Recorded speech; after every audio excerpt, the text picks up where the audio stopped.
டாஸ்மாக் ஊழல் போன்ற பெரிய பெரிய மோசடிகளுக்கு பெயர் போன ஒரு அரசியல்வாதியை இப்போது இங்கே அவர்கள் அனுப்பி இருக்கின்றார்கள்.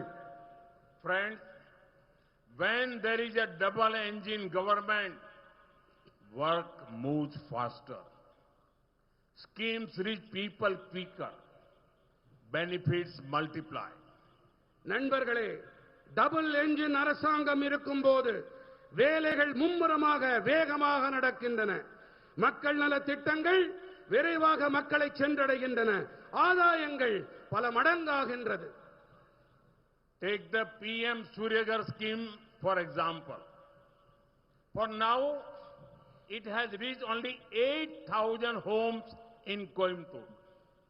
Each home got about 75,000 rupees subsidy for rooftop solar from central government.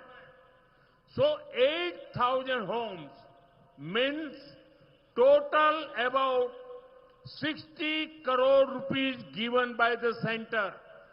பிரதம மந்திரி சூரிய சக்தி வீடுகள் திட்டத்தையே எடுத்துக்காட்டாக எடுத்துக்கொள்வோமே. இப்போது இது கோயம்புத்தூரில் 8,000 வீடுகளை மட்டுமே சென்றடைந்திருக்கிறது. ஒவ்வொரு வீட்டிற்கும் இந்த கூரை மீதான சூரிய சக்தி அமைப்பிற்கு சுமார் 75,000 ரூபாய் மத்திய அரசு தரப்பிலிருந்து மானியம் கிடைத்தது.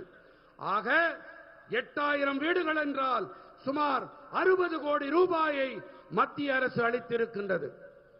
But benefit does not stop at subsidy. Solar power cuts electricity bills. People save money. According to one calculation, each home saves about 2,000 rupees every month on power bills. 8,000 homes together save about 1.6 crore rupees every month. That is about 19 crore rupees every year. ஆனால் ஆதாயம் மானியத்தோடு மட்டும் நின்று போவதில்லை. சூரிய சக்தி மின்சாரத்தால் மின் கட்டணம் குறைகிறது. மக்களால் பணத்தை சேமிக்க முடிகிறது.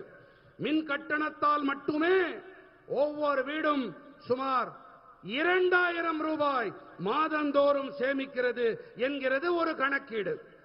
8,000 வீடுகள் ஒட்டுமொத்தமாக சுமார் 1.6 கோடி ரூபாயை ஒவ்வொரு மாதமும் சேமிக்கின்றார்கள்.